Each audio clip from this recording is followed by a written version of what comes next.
berarti upaya penyelesaian kembali antara tersangka dan saksi korban yang berujung pada kesepakatan kedua belah pihak untuk berdamai dengan syarat yang tertuang dalam berita acara disaksikan oleh semua pihak.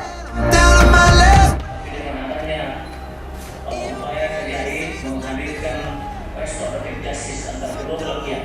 fasilitasi, lalu kemudian mengupayakan dan mempertemukan, dan dari mulut kedua belah pihak ada kata-kata maaf dan juga kata-kata menerima maaf, salam berusaha untuk diberikan pengertian penuntutan berdasarkan pada restoratif sesuai dengan Perjanjian 15/2020 pasal 5